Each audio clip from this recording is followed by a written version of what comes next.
So my novella is called COUP DE GRÂCE, and it is a story about a man named Vicken who lives in Montreal, and he's decided to take the subway to the end of the line where he's going to get off and then walk into the St. Lawrence River and drown himself. But before he's able to do that, he gets off at a station that does not exist. And it is not the end of the line, and it has no exits and no doors and no windows. And it seems to be expanding and refracting off of itself. And so Coup de Glace is about his experience of trying to find his way through this liminal space and see if he can get out.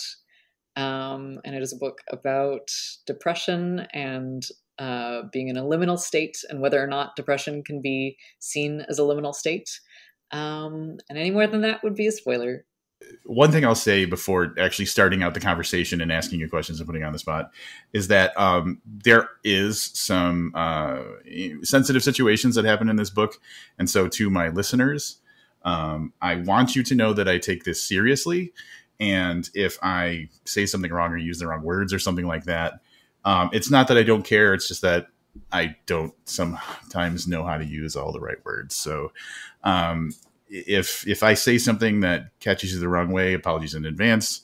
But I do take the serious stuff seriously. So please just bear that in mind, I guess, is the way that I want to start that out. Because, there is the main idea of the story is it's about a person who has chosen to end their life. And so I don't think that there's a way to have this conversation where that's not part of it.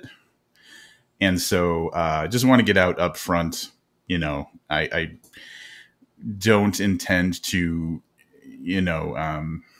offend anybody by anything I say or make them think that I take it lightly, because I don't. But I also do want to have fun in this conversation. So we'll be respectful and hopefully light as well a little bit too, when it's appropriate for that stuff. So I was thinking about that. I went and got myself some coffee before I came. Yeah, right on. And I was like, okay, I have to make some kind of acknowledgement because I know that I have the capacity to put my foot in my mouth. And on the walk there, I had the perfect speech about how to just say it quickly and succinctly. And then when I got done thinking about it, I was like, that's not how it's going to sound. And it wasn't. So the thought that I had was perfect, but this is what you guys get. That being said, I guess I will give you, Sophia, an opportunity to talk about stuff. Before we get into talking about the plot and everything like that, one of the things that I'm usually pretty terrible about, but I want to acknowledge definitely with this, and if you're watching the YouTube, you'll see it, is the cover is beautiful. I love the cover. And so there it is. Sophia's holding it up. So let's talk about that first. What was that like? I know sometimes an author will have covers foisted on them. Other times they'll have creative kind of input and everything. So what was your experience?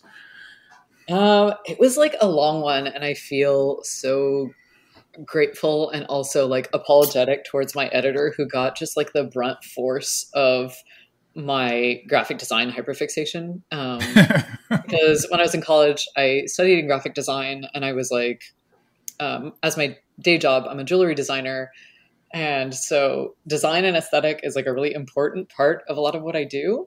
And so I was like, not that I don't trust you guys, but I just want to make sure that I provide as much information as possible. And I did. I made this like 16-page document. It was like excessively long. Wow. And it was everything from like, here's the mood board. Here's 3 different directions I think we should go in. Here's like typography treatments. Here's competitors like in the industry with similar book covers, or like, it was just over the top. But I wanted to make sure that like, no matter what happened, I felt like I had like washed my hands of it. And it went through a lot of iterations. Like, it was a really interesting process because all of the other covers that I've worked on, I've rather done myself. So like Bury Your Gaze, which I edited with Ghoulish, I had done the covers of, and then I had a novella come out with Crystal Lake Publishing, and then it was part of a series. So like the cover had to go with the Yeah. rest of their series. And then this was the first time that like I sort of had a little bit of input, but I also had almost no control over it. And it was really cool to see the process because they'll show you a couple of different iterations, and then you're like, this one looks really good. But then they take it to marketing, and then marketing says, oh, this doesn't pull well. It doesn't look good as a thumbnail. It's like illegible as a thumbnail. So there's like a lot of back and forthing. And yeah, I'm so happy with it. I feel like it really like, I don't know, represents the sort of liminal brutalist aesthetic. And then I was excited to see that ooh, that was a really large crack. It has like Oh, nice. 10 pages, which is really nice. Oh yeah, because you have like the paperback one. I have I've got the arc, so I don't see all the. She's not fully adorned yet, but it's cool. There's like little recessed doorways. Oh, and things. Nice. I like it. I should have picked up on, because I think you were the one when I first posted that I had a print arc of Stephen Graham Jones. I was a teenage slasher. I think that you just commented that spot gloss or something like that, and I should have put two and two together that maybe you did have more of like an eye for design. You had said that you had this 16-page thing and lots of input and ideas and everything. What was the publisher's response to like your level of involvement? Are they kind of used to that, or was it like, what's this person?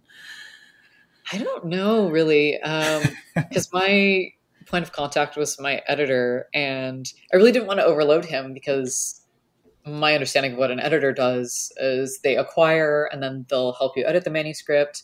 And Daniel Carpenter, who was my editor for this project at Titan, was so much more hands-on with me. Really down to the details, which like it meant so much to me as a sort of like emerging author. I haven't really had much experience in traditional publishing, but everything from even the interior, where it was like, what do I want the drop caps to look like? How many of the words on the first sentence will be capitalized? Oh, cool. And then it really gets you thinking. And I was going through all these different books that I have, and it does lend a different aesthetic tone to it, depending on what it looks like. And I do think that there are some books where the interior, I think, is like thoughtlessly designed in a way where it makes the reading experience like not very good. I recently bought this paperback version of a book that's only out in hardcover. I don't know why. I thought that like for some reason the paperback was out. It wasn't. It was a like large print version. Oh yeah. Yep. And so it's this like enormous font.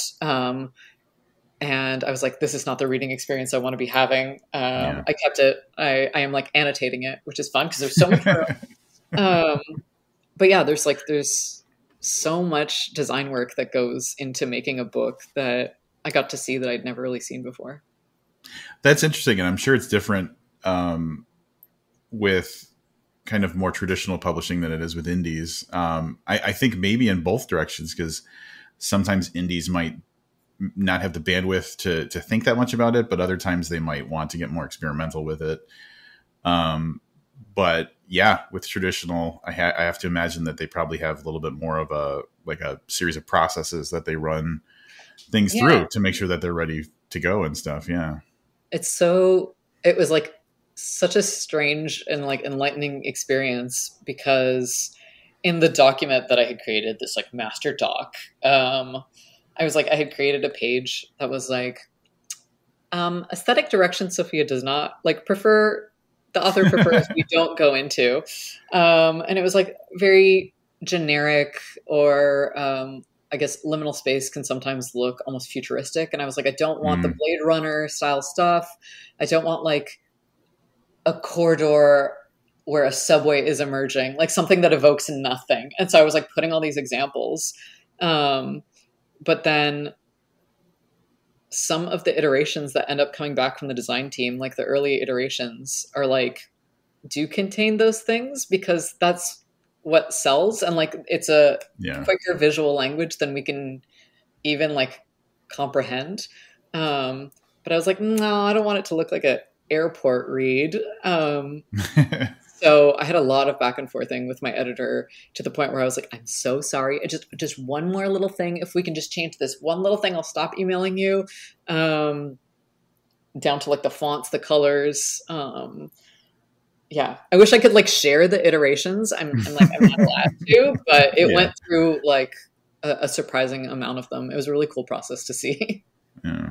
Well, you brought up actually something I hadn't thought about with the visual of the cover, is that how do you represent the liminal element of the book, but also kind of try to convey some emotional or like, you know, like the feeling side of things at the same time. Right. That can't be easy. So I hadn't thought about that before, but, and now I have to pull down the book because I want to look at it while we're talking about it, but let's see if without like falling out of my chair. I should have just had it down, but I wanted it on display for everybody. And like, maybe like, yeah, the feeling of, yeah. And so, I think anyway, long story short, I think you landed with a good cover. Thank you. And I think that my final thought on that is that I enjoy the symmetry of it. Thank you. It's interesting too, because there's like genre conventions that go into making a cover, and I try to read as widely as I possibly can. And a lot of the cover art that I find like aesthetically pleasing tends to be more in like the literary fiction. Mm-hmm. And it's like you were saying before, where sometimes more indie presses can go a little bit more experimental with the cover art. And then larger presses have to be a little bit more conservative with like what they know works. So instead of sort of like stretching that muscle, I was like, I'm going to just design a bunch of like freebie assets that I'll give away with like pre-orders and things like that. So I made like subway tickets and postcards, and I was like, oh wow, I can be neurotic about graphic design on my own little marketing projects. There you go. It's best of both worlds then. Yeah. And now like we're so in the rabbit hole of covers that I'm like, because like one of the comps obviously that comes up is Danielewski's House of Leaves. Okay. But it's at the bottom of this pile that I don't want to mess with. So I'm not pulling that out because, because like sometimes people give you, oh, you would love this book. And it's like, oh yeah, I read that 12 years ago. I have two copies. One of them is like super well worn in. It has a bunch of annotations. Mm-hmm. And then one of them is like pristine. I don't touch it. I met him in 2007. I had him sign it. I was like a teenager, and I was like, okay, this stays on my shelf unread. And then I think Susanna Clark's Piranesi was another one. And that was, I mean, that's got much more of a mythology kind of design to the cover of it. But anyway, like now I'm thinking about like, what did they do for those? But this is like probably more of a rabbit hole than I expected to go down on the book cover. I just really enjoy the book cover. And it's something that sometimes I get so caught up on just going right into the story that I forget to acknowledge like, yeah, those other little things that make the experience useful and happy and fun. And especially as someone who like looks at like Emily Hughes' like big list of like upcoming horror books. And I'll read a quick thing, but then I look at the cover and I'm like, okay, yeah. Like if a cover is like not cute, I'll usually just buy the Kindle version. There you go. That's a good.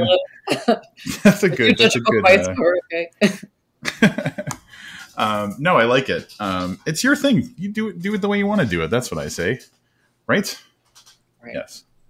So, the general idea of the story, I'm just going to be jumping all over the place. Apologies. Because now my instinct is to dive into talking about the liminal stuff. But like, I feel like I want to just get at least acknowledged like the main character and kind of what he's going through in this. So, the book opens up where Vicken, am I saying that correctly?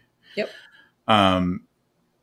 Has made the decision to end his life by taking the subway to a specific spot. And, and this is in Montreal, I believe, correct? Yes. And then basically drowning in the river. And so that's where we start out. there's so many thoughts I want to say, and then I'm worried about what I'm going to spoil or not spoil. So we start out with this person who's already made up their mind. Right. They know what they're going to do, and they're just on their way to make it happen. And obviously things get in the way, and that creates the story that, that we end up reading and everything. And so I guess the first thing that stands out about it is obviously it's, from Viken's perspective. And I can't imagine a situation where it isn't like it's a first person. If I'm remembering correctly, it's written first person, correct? It is. Yeah. It had a really different sort of like origin story where it wasn't a first person perspective story at all. Okay, do you want the Cliff Notes version or like extended version? Give me the one that you want to tell. Yeah. Okay, so originally when I had set out to write this book, I was contacted by a more like indie genre publisher to write a body horror novella that was like part of their larger series.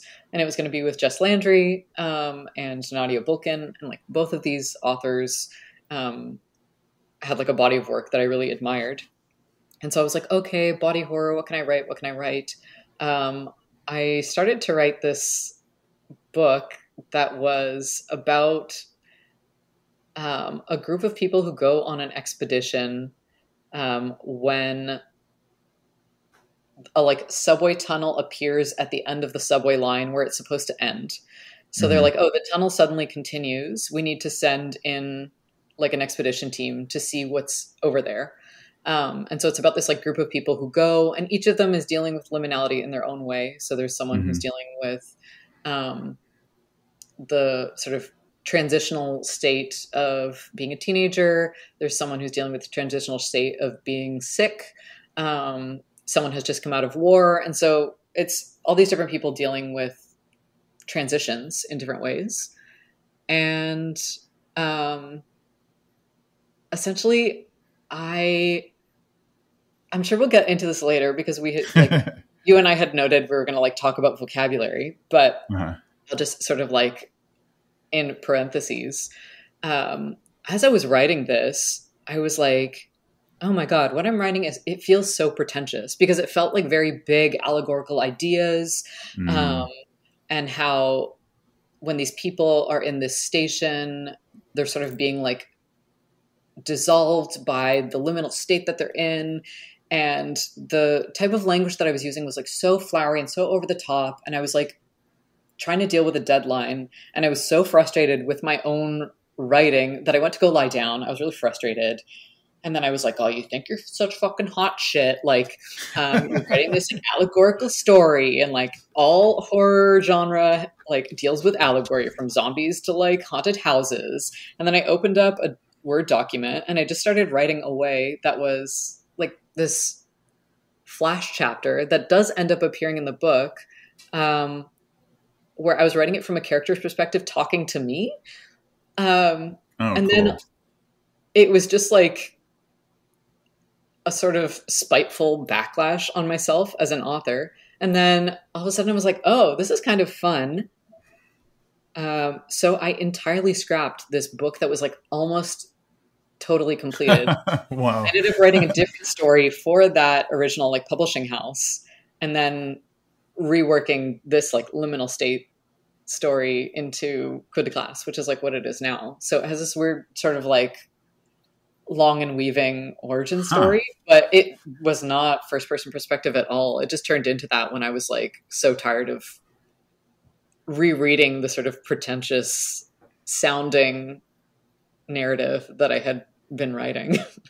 That's so funny because in my mind I was like, I can't imagine not writing this from a first person perspective. And so the fact that you struggled with it until it was in the first person is kind of like reinforces the idea that like we really need to inhabit this person and what they're going through in order for it to not just seem like a science experiment or something. I don't know, maybe. So originally when the piece that I had written was with like an ensemble cast, I had all these constraints that I was thinking of when it was for the original call. It had to be like a novella length. It had to include body horror. And then I had a lot of difficulty trying to make these like flesh out full character backstories and then all of a sudden have everyone's narrative sort of wrap up nicely. Mm-hmm. And I was just listening to your episode with Keith Rawson this morning, who's like a fucking mastermind at ensemble cast. Yeah. And I definitely think that books sometimes require the page space. I know he had to add like 30,000 words Yeah. of, character backstory, which I think really adds to the experience. And it felt like doing this liminal space story with this full ensemble cast as a novella was not letting it shine in the way that it was supposed to. So I sort of like narrowed it down to one of those characters, which ended up being Vicken. And that allowed me to really go deep into like the experience and being inside of his head and not really knowing the space between me as a writer, whoever's reading it as a reader, and him as a narrator. Yeah. Well, now you've got me thinking about the other kind of liminal type stuff that I've read before. And I feel like most of the time they are pretty solitary stories. So like, obviously there are other characters that, exist, but like, so from what and if I'm wrong about this, it's because I've read probably 100 books since I read it, but like Susanna Clark's Piranesi, that's a very solitary book, I believe, if I remember correctly. I need to read it. I haven't read it. I've read like the first few chapters, but I need to get the hardback edition because like back to the design, oh my God. Beautiful pillars on it in gold, which I want to pick up. I can never find the hardcover in stores, so I got to just buy it online. I definitely, oh man, I wish I had it close at hand because it is gorgeous. It is a gorgeous, gorgeous book. But and then I feel like House of Leaves, again, really kind of focuses down to an individual for the most part. Have you read the Rorschach texts? I haven't, but it was funny when Coup de Grâce appeared on Edelweiss, which is like a website for readers and booksellers and librarians to request advanced reader copies. It showed like comp titles. And so it was like House of Leaves, which made sense to me. And then it said the Rorschach texts. And I was like, oh, I guess because it sort of plays with form in a really interesting way. But I had to add it to my list because I haven't discovered it yet. So I'm going to just go down that road a little bit because just off camera, there's 1, 2, 3, 4, 5, 6, 7, 8, 9, 10, 11 copies of the Rorschach text that I have because it's like one of my favorite books. And even someone as a gift, my girlfriend took a copy of it and turned it into like a hollowed out book. That's so cool. I love those. Put a flask in there. Yeah. And wrote little notes and stuff and put them in there. So, anyway, there's a bigger book than I thought. It's like 430 pages or something like that. But I read it on a flight from San Francisco to Chicago, read it cover to cover. So it reads pretty quickly. Anyway, so there's a whole section of this book about something called unspace. And so the idea of unspace is just like those places in between places. So like, the service tunnels underground or anything that's like a space that people don't live in, like they're not like inhabited spaces, is like unspace. And so there's this whole like unspace exploration society thing. And it's like this, it's a part that they, it's an important plot part in the book, but like the whole idea of there being unspace. And then he kind of turns that into, when he released the book, he wrote an unchapter for every chapter of the book. There's like a corresponding chapter that wasn't in the book that exists somewhere in the world. And that's cool. Anyway, so there's a definite liminal kind of feel to part of that book. And so, yeah, that's definitely, but it's one person on their mission to do the thing that they have to do. So, yeah, I guess kind of that does seem thematic. Like if it's if there's a liminal element to a story, it does feel like solitary like a solitary element complements that idea. Yeah, that makes Maybe. sense. When I was thinking about the sort of like influences for this book, there were some literary ones more in terms of an internalization of a character that's like dealing with mental health. But then for more the aesthetic side of it, I kept coming back to just a lot of movies and video games, Okay. which is like video games is really where liminal space as an aesthetic I feel has really taken off. Mm-hmm. And I think um, single player games sort of lend themselves to that really well. Um, but yeah, things like that, things like SCP. Um, but I was trying to think of, I don't know if you've ever heard about or been to Sleep No More in New York City. No. It's like a off-Broadway immersive theater experience. I think it's shutting down like this month or next month, but it's been on for like a decade. And it's like 5 stories over 100 rooms in this warehouse. It has like a fictional narrative that it's created where it was this beautiful old hotel called the McKittrick Hotel in like the 1930s that never opened up. It just got like shuttered before it could ever even open, and then it was rediscovered. And so you go in with, I want to say like 300 other people, and you all have to wear a mask. And then over the course of 3 hours, you're like going through this space, and it's built to be these different spaces that are like a 1930s version of Macbeth meets like Alfred Hitchcock. And it's got elements of Rebecca in it. Anyway, it sounds like a hodgepodge, but as you go in there, you're like surrounded by so many other people, but they force you into isolation. So as you're going in, you go in by groups of maybe like 20. And then let's say you and I were to like go in together, they would open the elevator on like a floor that you don't know. Mm-hmm. You would go in, and then they would bar me from following you so that you would be by yourself, to force us apart from each other. So I'm like, oh, it's interesting how liminality seems to work best when we isolate people. Yeah. I don't know why that is. I don't know if it's a more like allegorical thing where experiences of transition can feel really isolated, or I don't know. I'm sure there's like much more to chew on there, but when I'm thinking about like influences, that's one that sort of came to mind. Well, that sounds awesome. And then obviously like the first thought I have about that as you're explaining it is so many things could go wrong in that situation. Like so many things. It's like crazy. People have to, I mean, with that and like with parts of this book and in video gaming, it's almost like you have to sort of railroad people into a limited amount of possibilities, where it's like, there's no wrong way to do this. And the experience of taking this in is also within like a certain confines, which I think is really interesting. Yeah. Yeah. And I was thinking that, once I knew there was a liminal aspect to it, and for anybody who's listening, that happens right away in the book. Like it's very early on in the book.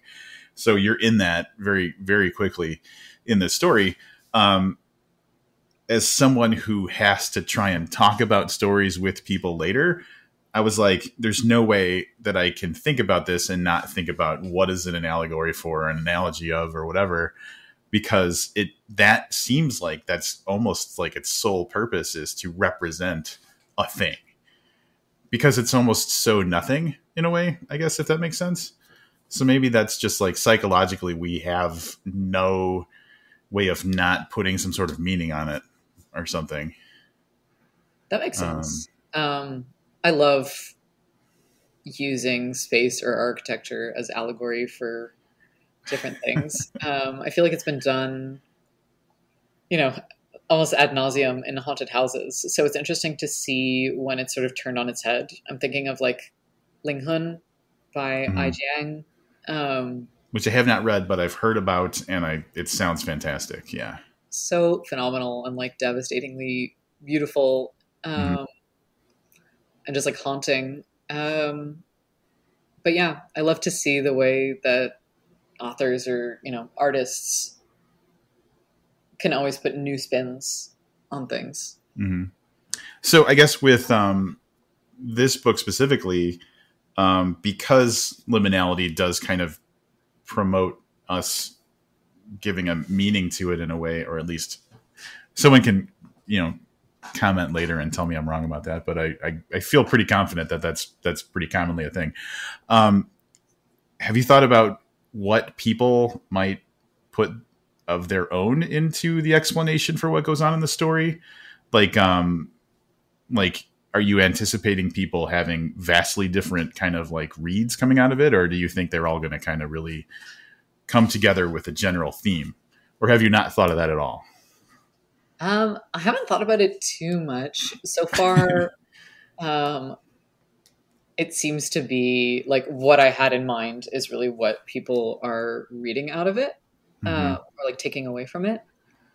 Um, I do Where think I that get, there's, like, you can project different allegories onto the space, um, but I have like snuck peeks at different reviews, and some people are like, "Oh, well, it's quite ham-fisted that it's about suicidal ideation or like the liminal right, state of depression," and I'm like, I'm not trying to hide that that's largely what the framework is. right. Well, and then as I asked that question, I was thinking it occurred to me that that's probably the what you just said, the suicidal ideation and the depression and everything is probably the conclusion that people come to, but what causes it is maybe where they could bring their own like personal pain into the experience a little bit, maybe. Yeah, it's been a really, I don't want to say like heartwarming, but like moving experience where certainly there's people that read it and just like do not engage with it at all. This is not the book for them. Sure. I'm not sure if the ARC version has this, but the dedication at the start of the book, um, is that this is for people who understand. This is for those who understand. Um, Yeah, it's in there. so it was Yeah. really meant for folks who have gone through the experience of depression or suicidal ideation. Um, and I guess it's like a really interesting reflection of what they see for themselves and whether they have hope for themselves. And Hmm. um, a lot of the feedback that I've been getting has been a lot of people's really personal experiences with depression. Yeah. Um, and that's been really moving and heartwarming to me because it was written from such a like deeply personal space at the time, um, where people are like, "Oh, this is so real. This feels like I'm really there with him," and I'm like, "I was really there with him." Yeah. I Right. think a lot of writing to a certain extent comes from a sort of like self-insert, where you are writing from experience, and this like parts of this book definitely did come from that. Well, and then so that makes me think of first of all, I'm happy that that's the response, like because this is the kind of thing where like people who have gone through it are going to feel maybe seen or understood in a way that they didn't before, possibly. So yeah, that's great that that's the response you're getting. And I was talking with Eric LaRocca with his most recent book, and I had a thought because I was thinking to myself, this is not going to be for everybody all the time. Like the stuff that he writes in general, Right. but it's important for people to write those things because sometimes it is going to be like exactly what someone needs. And Right. so I feel like, maybe that applies a little bit in this situation where, like you said, some people just won't engage with it. But, if it can be something that really kind of connects with someone in a way that they needed, it's means the world that this exists and is out there for people to have access to. Yeah. Right. I went to a local book club. It was like the first book club, or like maybe the second book club meeting that I've ever been to. Um, Pride in Montreal is in August for some reason, and so there was a book club meeting in Pride, and we were reading Lou Sullivan, um, Sullivan's diaries. And so I remember one of the people that was at the book club meeting was talking, I think they were quoting someone else who was saying like, this book is for trans people, everyone else can catch up. And that concept really stuck with me, because I think that a lot of the art that we connect with the most, you don't have to like connect with everything, but the work that does connect with you is what's sort of most important. Mm-hmm. And I had found, it's so funny, I have rainbow bookshelves around my apartment, but then there is one shelf that I have dedicated to like my favorite reads. And so those are not color coordinated. But then I was looking and I was like, oh my God, so many of these are about suicide. And I was like, what's with that? I think it was because I was like feeling seen in all of these stories. And so there were books that had like spoken to me personally, because there was this experience that I was seeing on the page that I wasn't seeing really talked about all that much, because I'm sure we'll like get into this a little bit more after, but when it's things that are difficult to talk about, they tend to be sort of hidden away, where we're like, oh, we don't want to engage with difficult subjects. We don't Mm-hmm. want to bring up any sort of feeling of trauma in other people. And so we have a tendency to avoid narratives of like sexual assault or suicidality. Right. But then it leaves us with a sense that when we're feeling these things or we experience these things, that we're alone. We're the only ones that are going through that. So I do think that it's like important when work like that exists, Yeah.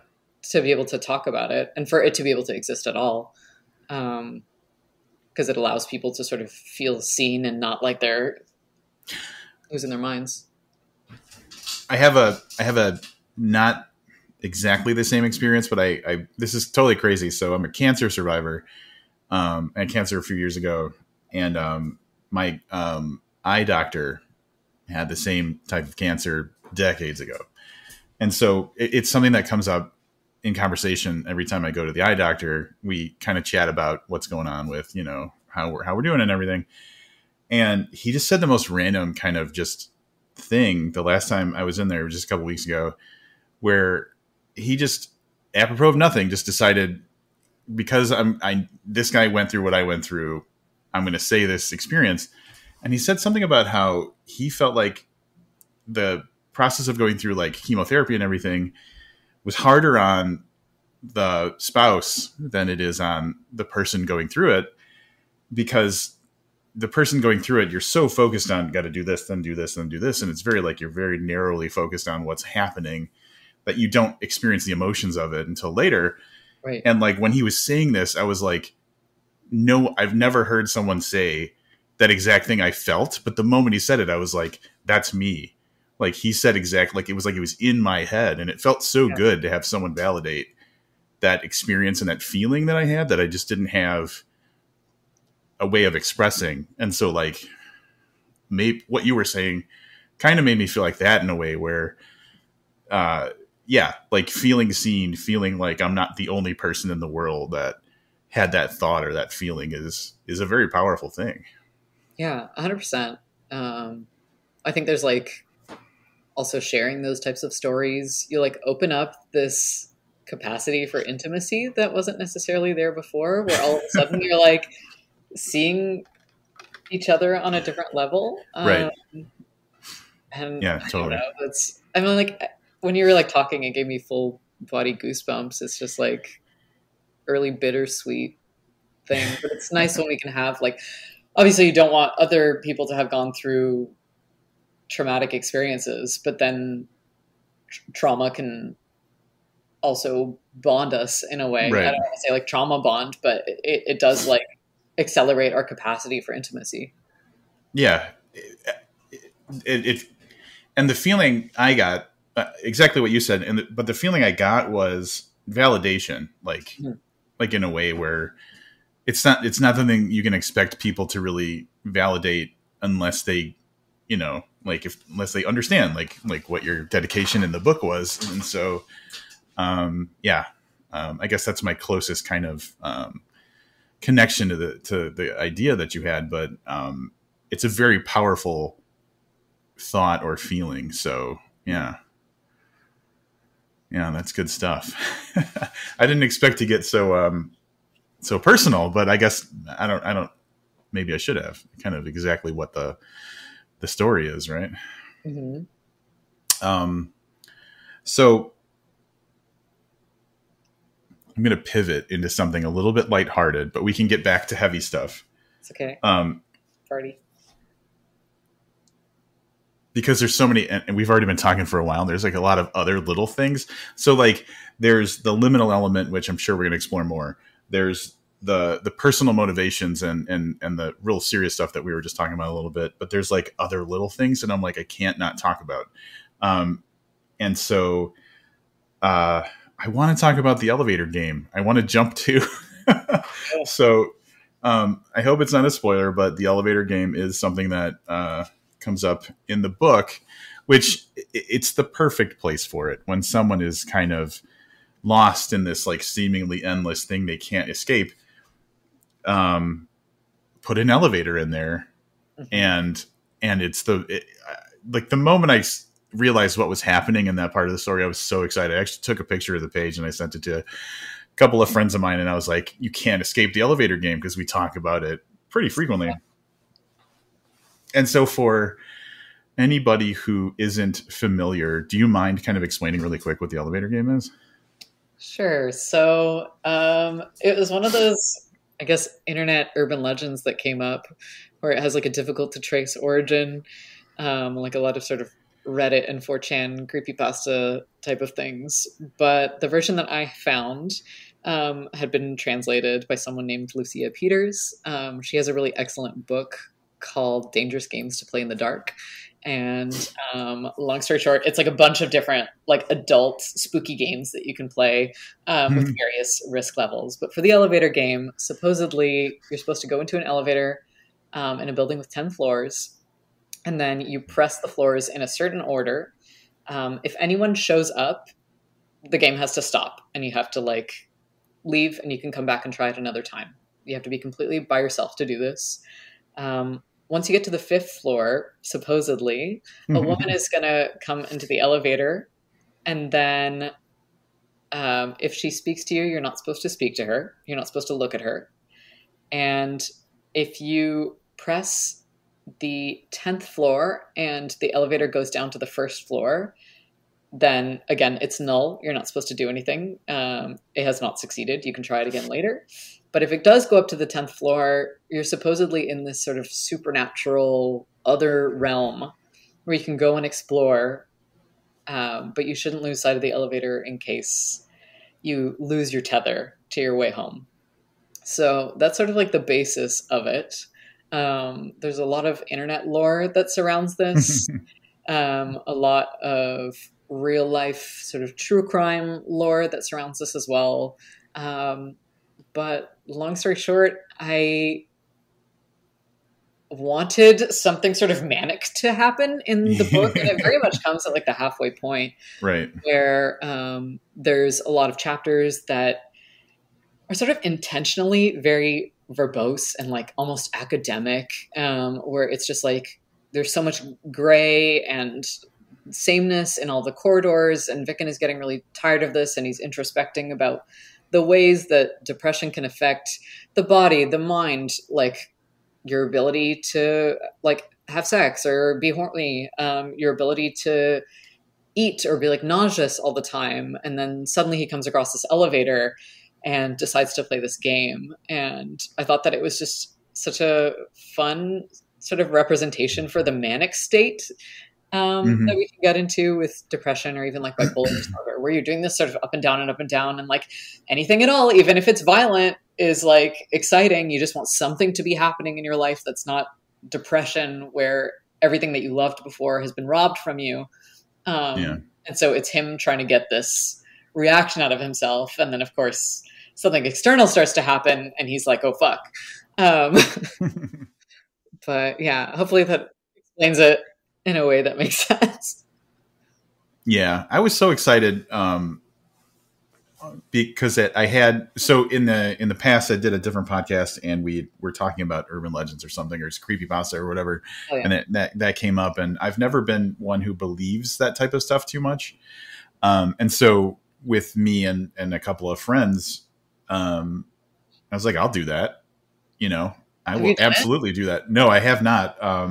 it? But like anytime I would do it. Anytime I'm with them though, and we're by like buildings that would qualify, Right. even if it's like a big like parking garage, I'm like, let's go. I'll do it right now. And they're like, no, we're not going. And like, they don't want, I know it's just like, we're psyching ourselves up or out or whatever, but, That was me with Bloody Mary when I was a kid. I was like, I refused to do it. And yeah, I have a Ouija board. My mother will not let me use it. She's paranoid. She's super superstitious. So yeah. anyway, you were saying. So that's one of the, like, it's such a fascinating idea because like really there's two possible situations. It's just a story. And if you were to try it, nothing would happen. And the other end of the situation is you try it, it does what it says it's supposed to do. And you get this, oh, fuck response of like, oh, I didn't expect it to be real. Now I have to actually engage this seriously. Right. And so I was like excited to see how that would play out in the book. And I'm happy with the way that it turned out.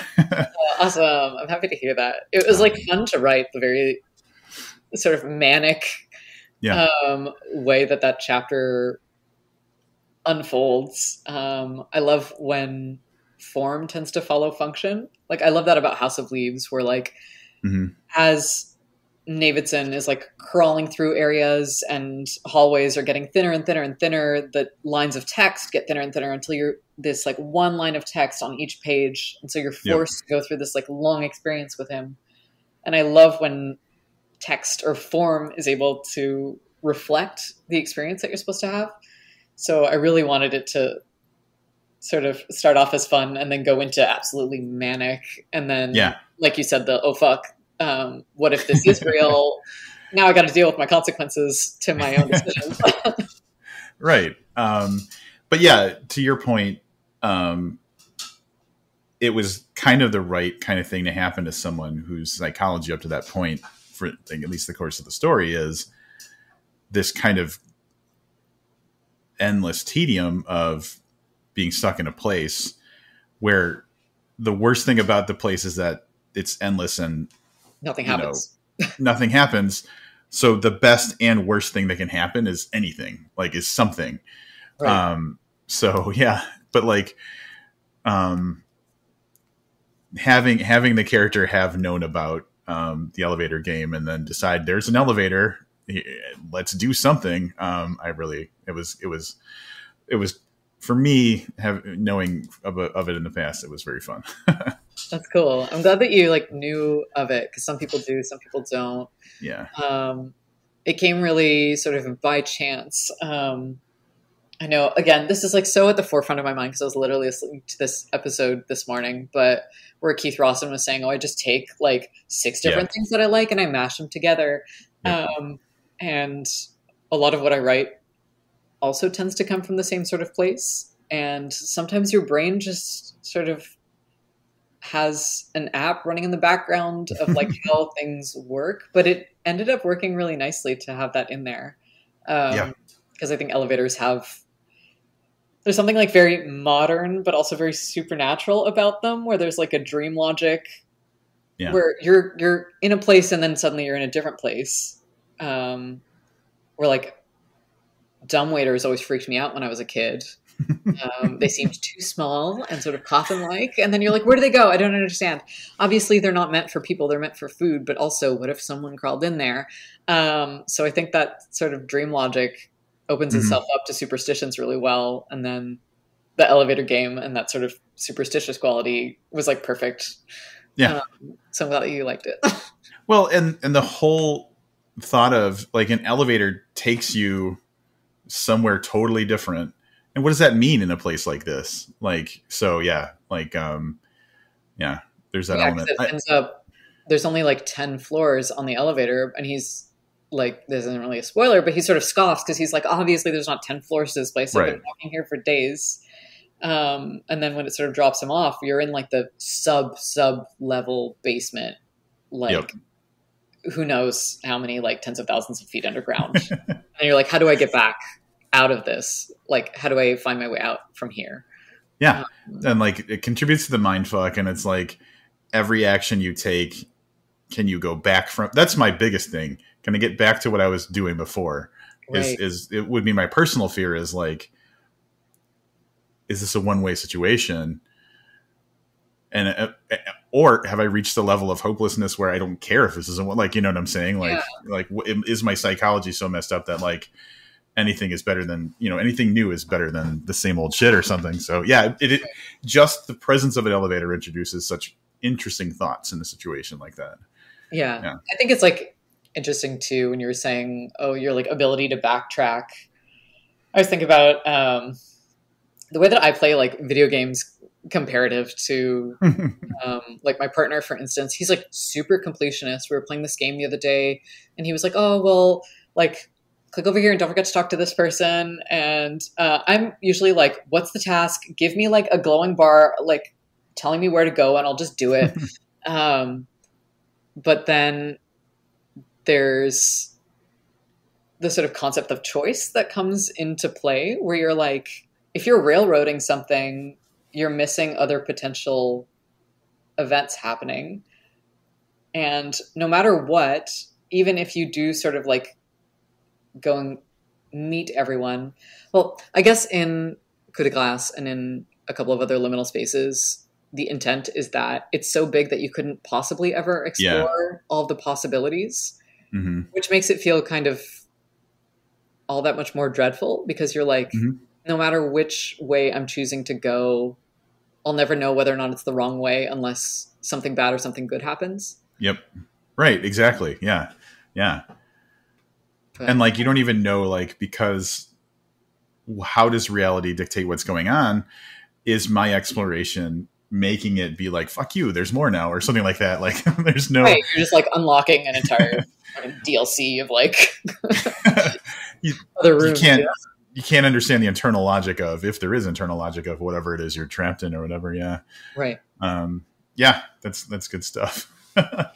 um, Use of language came up. And so like what I didn't, I'm going to pause and say, early on in this podcast, I talked to Cassandra Kaw, and I know I dropped that name a couple of times when I was communicating with you off the podcast. And one of the things I love about their writing is how I'm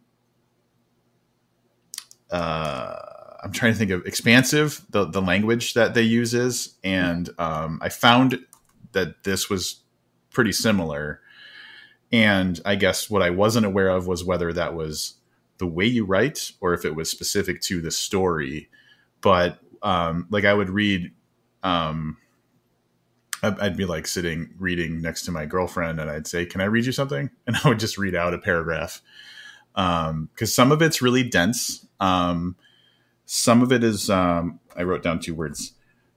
So dense, there's like some dense use of kind of big or heavy words in some points, but also I felt like consistently throughout the whole story, it's a very poetic, like,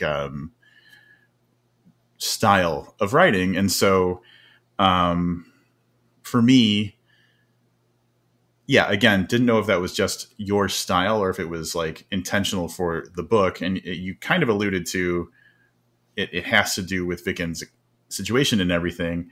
But I feel like that was better than like a stark and stripped down type of writing, especially in such a stark and stripped down environment, Right. you know? So did you I guess, because I've been talking for like 4 minutes now setting up this question, was it just intentional for Viken's experience, or was it something that you kind of tend to write that way anyway?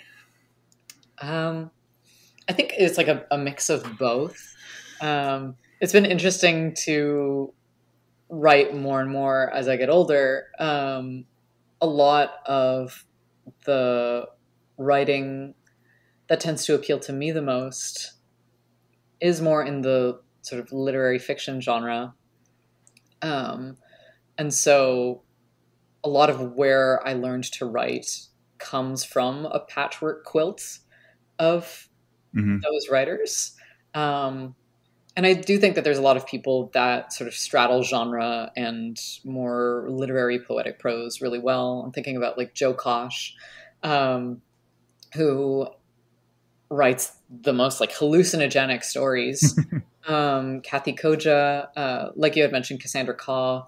Cass used to live in Montreal, and Mm. Oh, cool. we would like hang out from time to time. Their writing style is definitely like a very big influence, and had unlocked a lot of um, like possibilities in writing that I didn't even know that you could do, just like verbing a noun. And Oh, uh-huh. Yeah. there's all these writing conventions that you learn, and then there comes to a point where you're like, I need to discard what doesn't serve me and doesn't serve the story. Right. And so definitely it is a mix of like the influences that I've had and what I enjoy reading. I also, every time that I read a word that I haven't learned before, I'll screenshot it on my phone, or I have like, there's a website called vocabulary.com. It's fantastic. You can make lists. And so I have lists going where it's like architecture words, medical words, like Oh, celestial awesome. words. And so it's really interesting to go and revisit that. And they contextualize words in really wonderful ways because they'll pull from classics and say, like, you want to use this word, here's how it is in 15 different sentences, so that you're not misusing a word.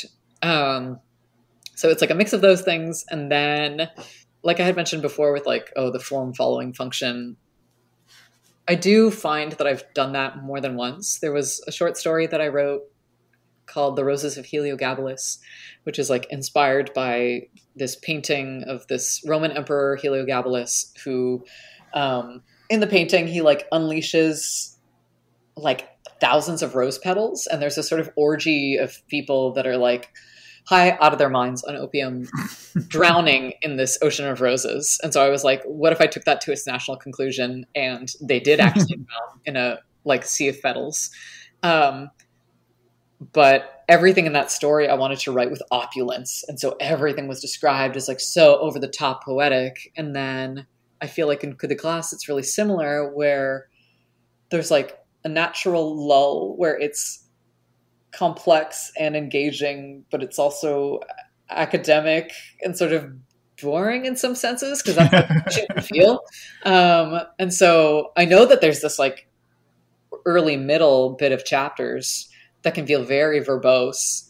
Hmm. But I do think that that's sort of intentional. And I don't know that I've written enough to know whether or not that's only going to be in this book. I'm curious to find out, because now that you've asked me, I'm like, I'm not sure. But it's been interesting to see people's reviews and be like, oh, like Cassandra Caw's name comes up a lot, where it's like, Sophia jerked off with a thesaurus. I'm like, okay, well, I don't know, go read some books. But I know it's not going to be for everyone. But I sort of wrote for myself first and foremost, and I love learning new words. And so hopefully it doesn't feel as though it's over the top and forced. And then it has intention, because I wrote it in a way that I felt it did. Mm-hmm. Well, a couple of thoughts. First of all, going back to when I was explaining that I had walked for coffee earlier and I had thought about my little preamble and how it sounded perfect in my head. And when I actually said it out loud, it sounded much more clunky. We're in Viken's head. Mm-hmm. And so like, we're not restrained by the translation from brain to mouth. Like, right. So I feel like being a little bit more verbose or poetic or dense probably maybe accurately reflects what it would be like to just be in your own head. So that's one thing. Did I forget the second one? Might have forgotten the second one. Oh well, but that one was good. It's interesting because going back to when I had originally written this for a different call, this version I did end up submitting to that publishing house, and then they had an editor come on board and read it. And then I got an email from the owner of the publishing house, and they were like, The editor really did not like this. He said that he would stop reading about 30 pages in, um, if like he wasn't an editor. And so he has some thoughts, and we think that you should revise them and then have your like writing colleagues basically beta read this. And this was one of the first projects that I had like ever worked on. And so I was really like taken aback and sort of heartbroken initially when I was reading his notes, because they started off fine and then they sort of like delved into a rage, like a haze of anger, where the editor started off and he was saying like, this isn't a word, this isn't a word, this isn't a word. And I was like, oh, but they absolutely are. I'm not making up words. And so I was like going and double checking and I'm like, no, it is. It is. Oh no. And then he was like, I don't understand why you're using all these like complex medical terms. Because there was a chapter where he's talking about like going to cognitive behavioral therapy and like taking SSRIs and taking SNRIs, right, and just like being thrown a medley of different solutions that don't work. And I wanted it to feel overwhelming, where it's like, you know, when you have like a headache point, right, or a nosebleed, and like I deal with migraines. And so I'll tell people like, oh, I have a migraine. And then they're like, have you tried like, I don't know, pinching this like nerve in your hand, or like, have you tried this herb? And I'm like, believe me when I say I've been dealing with this for like 15 years of my life. Everything possibly imaginable I have tried. And so everyone thinks that there's sort of an expert on it, when you are really the expert of your own body when you're dealing with trauma or pain. And so I wanted this sort of like inexhaustible amount of medical terms to be thrown at you. But anyway, the editor's comments basically devolved into being like, I'm no longer commenting on the story. This is incoherent. I don't understand why you have to use all these flowery words. Why are you saying crimson when you can just say red? And I was like, because I want to. I don't know how else to explain it. That just means that it's not necessarily for you. And so I ended up pulling the book, because I was like, it doesn't feel like it's written for this specific audience. I have more sort of like commercial books or commercial stories in me, but this one, it felt like it would be a compromise to like change the language somehow. Doesn't sound like that was the right editor to be looking at that manuscript at all. Because I would imagine, not being an editor myself, but like one of the things that you're trying to do when you're reading someone's writing is understand what they're going for. Like, right, what are they trying to do with this? And so like the medical terms that you mentioned, I remember that part. And when I read that, I'm just a reader. I'm not a professional editor. I'm not a writer. But I've read a lot and I think about writing a lot. What I got from that part of the story was, oh, this I don't understand, but I bet you someone else who's reading this is going to know like they're going to be taken back to a specific time in their life where they dealt with that. And so even though I didn't personally connect with that, I saw what you were trying to do. And that told me, oh, this is, it's important that it has to be this way. So even just as like a lay person who didn't understand those specific things, right, I got what you were going for. So it's kind of insane that this, I'm just going to say, so you don't have to, this not so good editor, didn't really get what you were trying to do with that. That's too bad. Yeah. I mean, I'm glad that like ultimately the editor that I ended up working with at Titan fully understood and wanted to champion this story. Like there's a chapter early on where it talks about the subway system sort of unfolding from itself, from like a pinprick needlepoint, and just like unweaving. And he had left a comment in the manuscript originally, and here's like, this chapter is when I knew that I wanted to sign you. And I was like, oh, that meant so much to me, because it was like, again, when we were talking about experiences or being seen, it was like, oh, this has found its people. This has found someone who doesn't want to change it or hide away those elements that are maybe more complex and more challenging, that Mm-hmm. really wants to like elevate it. They So I appreciate feel it. really lucky. Yeah. Yeah. For anybody who's listening or watching, I know you just released a video of you reading that part on social Yes. media. So follow Sophia on social media, and you can see because it is, but like it also kind of is illustrative of kind of a bigger idea, and so yeah, it's a very important part of the book. So I'm glad that great that you found the right editor and the right team to champion the story.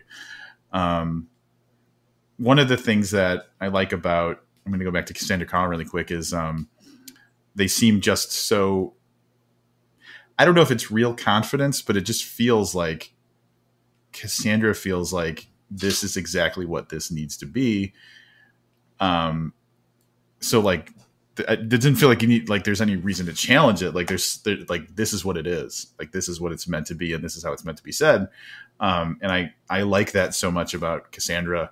And maybe there is insecurities that I'm not seeing, but like, there's a confidence to the way that Cassandra's writing comes off that I think is great. And I felt that similarly with this. And so I'm glad that you weren't made to compromise things in this the way that maybe some, loser editors may have made you try to do. Thank you. Yeah. Cassandra's work is so rich with like imagery and metaphor and language. Every time I go through, I'm like relearning new words or new terms of phrase, and nothing about it is rote and nothing about Yeah. it feels cliche. It's all new and original. And I love discovering work like that because it just Yeah. lets you see the possibilities of what can happen in writing. And I think a lot of poetry also challenges convention and challenges language and the way that we pair images together. Mm-hmm. So it was almost more of a challenge to myself to be like, can I do this in prose? Yeah. And Yeah. so it makes the project more exciting. I remembered the second thing that I was going to say earlier, so I'm just going to get it out real quick. It's a real quick one though. Is this having taken place in Montreal? Was there any concern for us dumb Americans that there would be some Montreal or Canada or like French Canadian kind of stuff that was going to get lost in the not translation, but like lost in not understanding things? Well, there's like two things that come to mind. The first one, if I go back to like that previous editor that I had initially worked with, I do mention a dep, which is like a dépanneur in Montreal is like the equivalent of a bodega. It's like a corner store Mm-hmm. that you find in cities. You can buy fruit, and it's almost like a gas station store. And so those appear in a lot of subway stations here.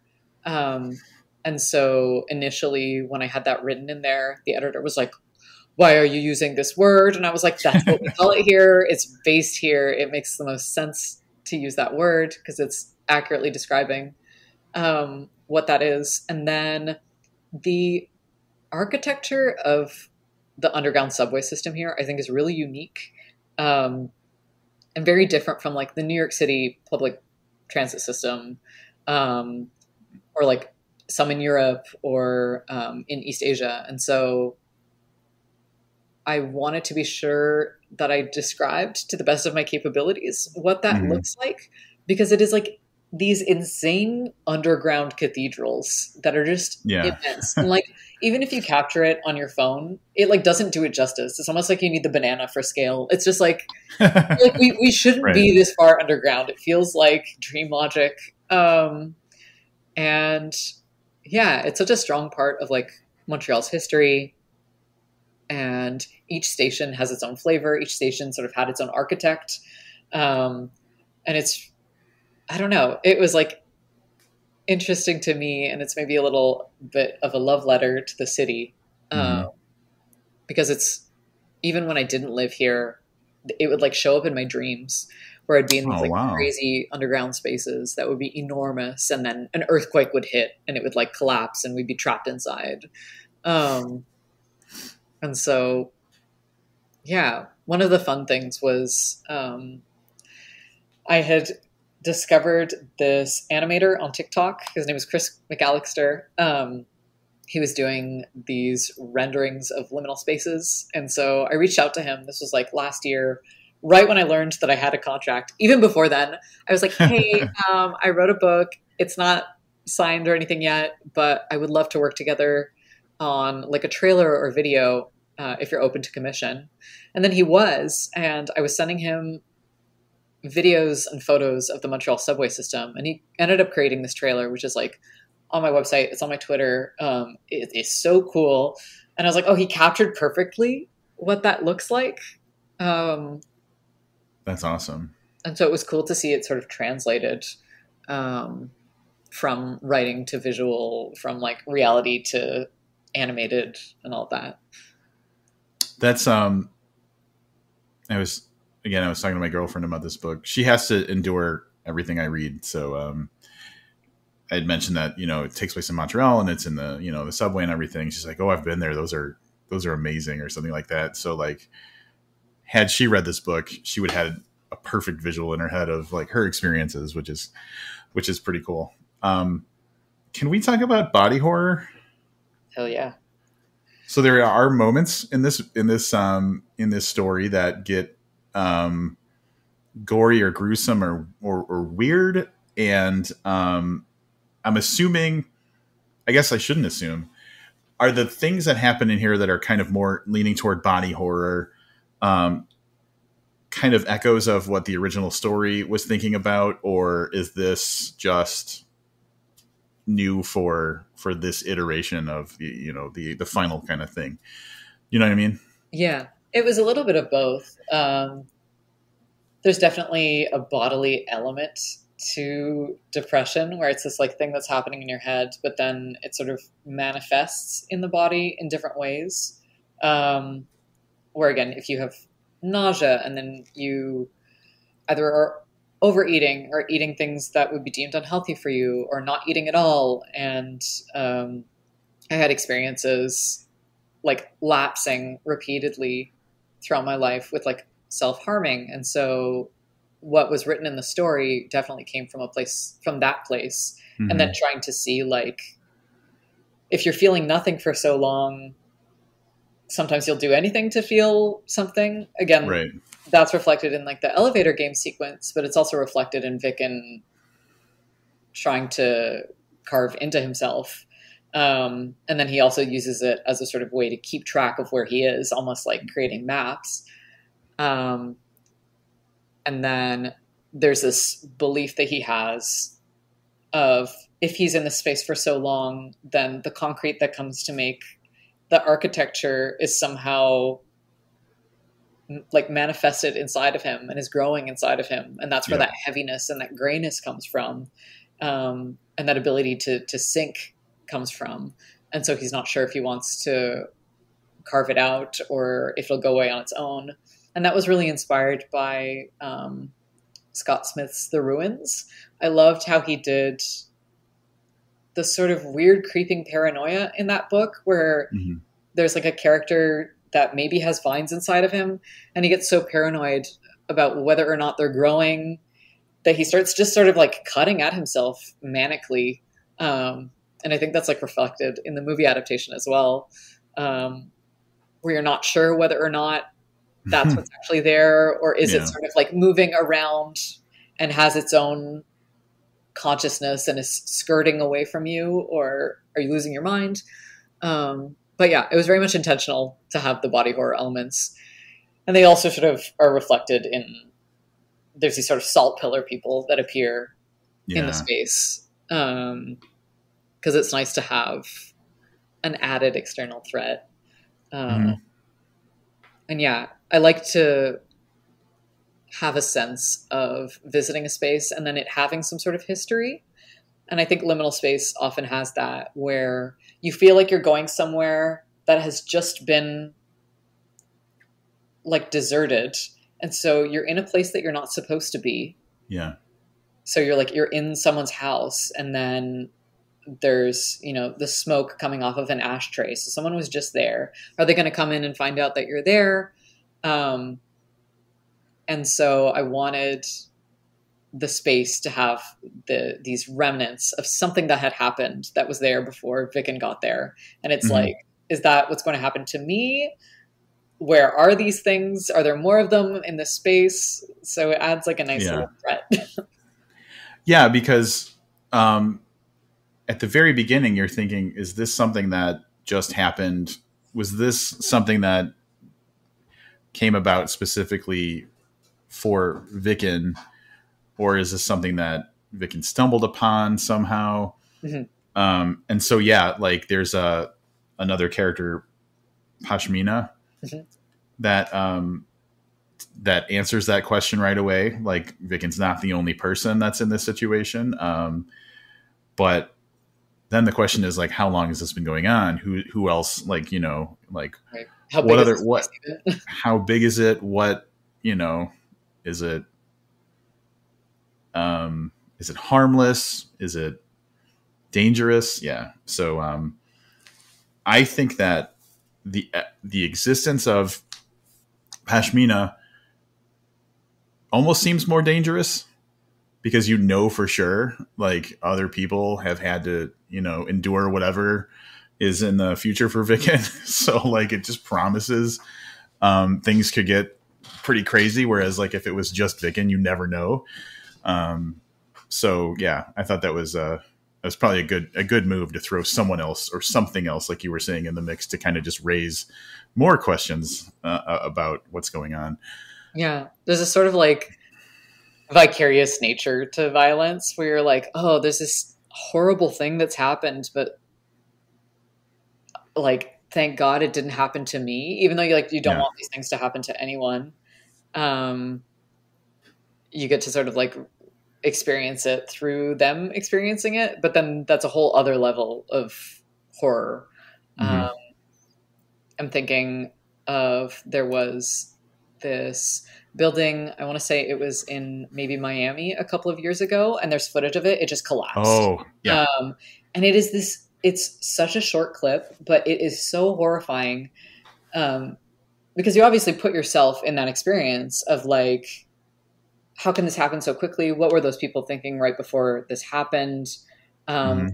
I want to say that there was one family that like by chance got out like Yeah, a couple of seconds or even minutes before it happened, and then saw this whole thing collapse. And then it introduces this whole element of like survivor's guilt, where it was like, what if, and now does my life have so much more weight because I'm the one who has survived this? yep. Um, so I think having an extra person within these sort of like fictional narratives, it helps to add an element of dread. Yeah, yeah, definitely. And you're kind of defined by, well, I guess those people that got out are kind of defined by that moment of like, now they're just the folks that survived this Right. building collapse instead of being whatever they were before or whatever. So it Yeah. does fundamentally change the whole story for them. Yeah. One thing I want to acknowledge right now is that we've been talking I've been recording for like an hour and 20 minutes. And this book, we didn't mention it before, the book ends 136 pages. So like we've been talking for almost 90 minutes about something that is 136 pages long, which means there's a lot going on. It has a lot of stuff that's very like noteworthy, but I think that that's the testament to a good story is like it makes you think and it makes you connect to the things and experiences in your life. I'm going to pause because sometimes people write books just for entertainment, and that is great too. But when we have something that speaks to us in a way that we can like talk and think about it so much, I think that that's one of my favorite things about books is like when it makes us go into ourselves, but also maybe think about, you know, bigger things in general. So that's me acknowledging this book we could probably go for another 2 hours talking about stuff in the book. And I've probably trimmed down the amount of time we spent on certain topics just because I didn't want to miss out on the opportunity to talk about some stuff. All right. So for anybody who's listening who has not checked out this whole after party thing, and you're okay with spoilers, we just had an incredible conversation about some of the more spoilery stuff in the book. So if you're into that kind of thing, it's, it's available. Go to my website and you'll see what to do about that. But in general, this book made me think and feel a lot of things, and this conversation made me think and feel way, way bigger things. And I think in general, it's a fantastic story. And I'm so excited that I got a chance to talk to you about it. And I really appreciate you taking the time. And I'm pre-pressuring you for whatever comes out next to come back on. But thank you so much for taking the time. And thank you more so for creating such a compelling and beautiful story. Thank you. I'm really excited that we got to talk, and your support in all of this has really meant a lot, like especially from sort of day one, and being a new author to the game.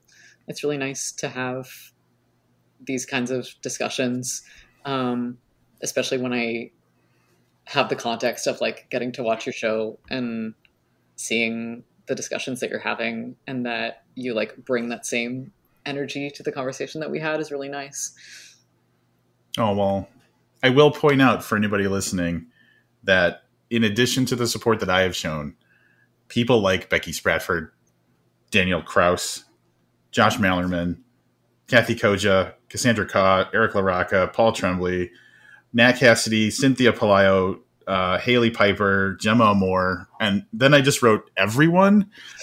There's a lot of people who have said great things about this story, and I know that that's just people saying stuff, but like that's a lot of people who have a lot of good stuff to say about this. So if this conversation didn't do it for you, there's a ton of other folks that are saying such good things about this book, and that should push you over to the point where you order it, because that's exactly what you should do right now. Thank you. The horror community is like amazing. Honestly, people have been so supportive, and it's been such a delight. Yeah. Well deserved. Thank you.